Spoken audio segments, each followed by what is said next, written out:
Hello, I'm Elena. Welcome to Growing at Home, a space where I share about home education inspired by Montessori, Charlotte Mason, and child-led educational practices.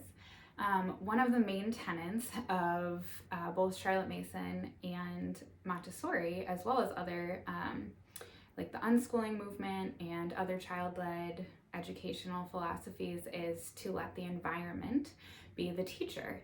And so I thought to start with my first video would be to give you a tour of our homeschool space.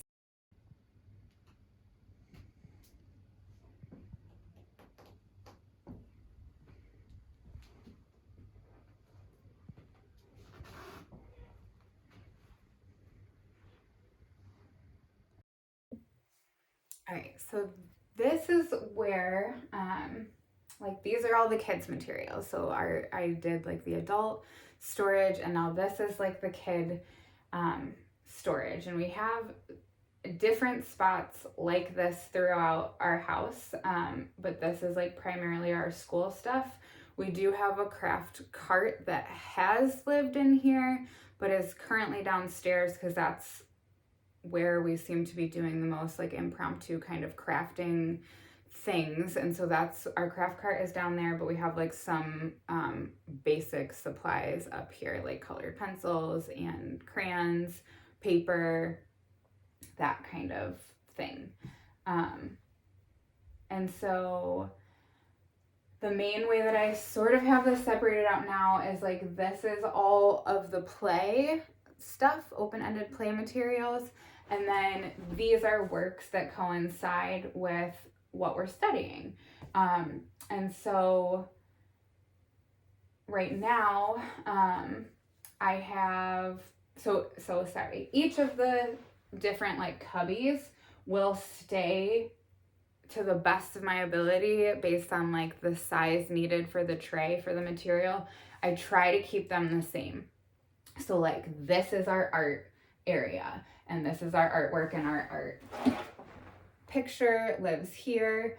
And then all of the supplies needed to do a recreation or whatever the artwork inspires in the child to create is there. So right now I just have like a jar of water. I have paint colors that match the paint colors in the painting, paper, a cloth, and paintbrushes, and then they're just free to create however they would like to. In this cubby, I have our science and our nature study. And then in the bottom is Dorian, who is my almost 4-year-old, his math. So he's working on matching symbols, the number symbol to the number quantity. And so there's a work of puzzles, just a little basket of like number puzzles with a number, like the quantity, like set quantities for him to match up. And then there's the numbers 1 to 10, and then beads for him to form his own quantities. So there's like the exact number of like 1 to 10, 55, and then the numbers for him to match up. So that's one way that it's self-correcting, is that like you have to have, there's a set number, so it's not like an unlimited number of beads where like they could put 10 beads for every number. There's a set number, so it's a little bit easier for the child to kind of see like, oh wait, this is 10 and I don't have 10 enough, so maybe there's a bead somewhere else that I put under one number that needs to move to the other. And so like all of my works I try, that is a Montessori philosophy, self-correcting work. So to the best of my ability, I try to either have it be open-ended or self-correcting, where the child can freely use the artwork, freely use it however you would like, or you can really, the material, the environment, right, is guiding the child to help them make their own discoveries and figure it out themselves. So then this is our language self. We do a lot of language work just like throughout the day, playing games. Our curriculum is a lot of like games and talking and pointing out and seeing it in our environment. And so I've just put some works out to kind of reinforce the idea. So this is Dorian's, and it's just 2-letter sounds and then pictures of the 2-letter sounds that are found here. So A and S. And then on the back, again, self-correcting, I have just little sticker dots, and then on the back of all the A is red, and then yellow on the back of the S, and then all of the S ones have yellow on the back. So that's for Dorian, matching those. And then for William, he is 6, almost 6.5, and I just have a little matching like memory game that he can play by himself or can play with others that is just CVC words, which he can read pretty easily by himself. And so that is just like for him to play, to get used to, and continue seeing those words over and over. And then this is William's math. His lesson this week is adding numbers to 10 and finding the missing add-in. So for Christmas, he got Star Wars subtraction cards, and we've played a bunch of different games with them. But so these are all just 10. And so it's kind of reinforcing or going backwards from that idea of like, what 2 numbers add together to get 10? This is just like a different way of thinking about it. And then 10 beads for him to figure that out on his own.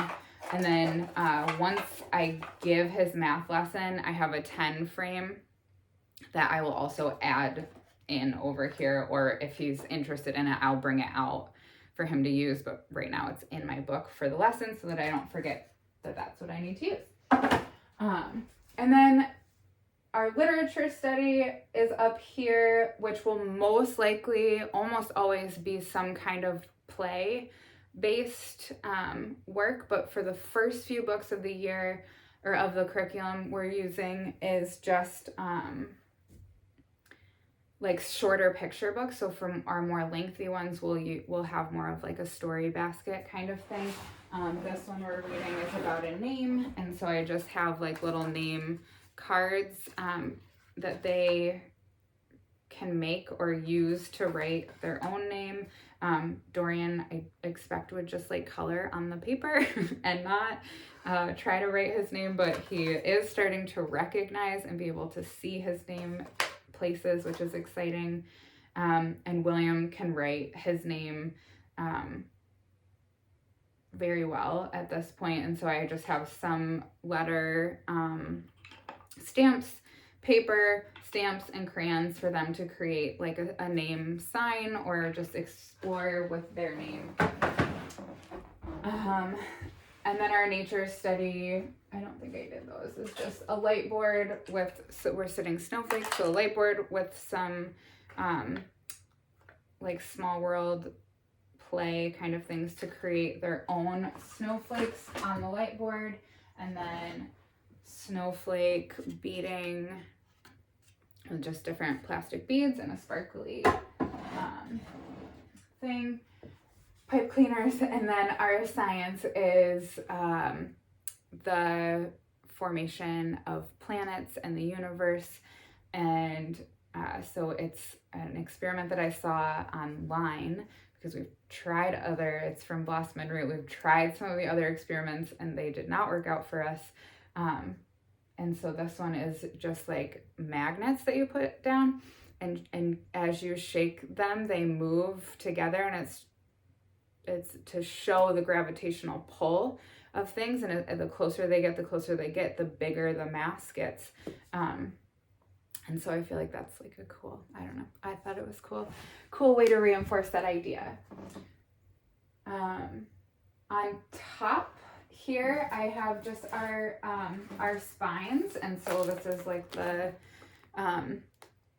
World History Encyclopedia, the Usborne, and then I have it open to the Byzantine Empire, which is what we're reading about, and then our Atlas, which is we're reading a story based in Baghdad, and so we have an Atlas, modern day Baghdad, our Atlas out to be able to kind of see where that is. If you have a good suggestion for a children's Atlas, I would love suggestions. I don't love ours, so if you have one that you love, let me know. I'm on the hunt. I've gotten a few from different libraries and stuff and I still just like haven't found one that I really love that has all the components that we're looking for. Yeah, so this is our shelf, open-ended play, more specific work, and so I do change these out often. So like the history, we don't have a history section right now because a lot of that is just like activities that we would do together that need a little bit more guidance or help. And then but I'll change out the history, the science, and the nature study and the art weekly, and then the rest of it will just kind of like the math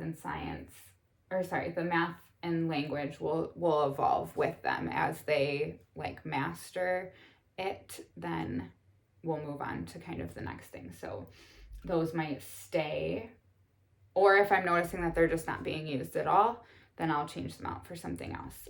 And so again, that's like where the observation comes in with shelf work.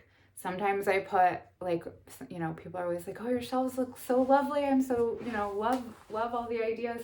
And sometimes I feel so excited and so inspired when I put stuff out and it like doesn't get touched. No one cares about it. So it's just kind of, sometimes it's hit or miss. And sometimes things that I don't think will get used or will be very exciting are the biggest hit. So it takes observation, it takes trial and error, and so that's kind of like how we're arranging our shelves, how we have our child material area. So next I'll show you our book storage and our reading spaces.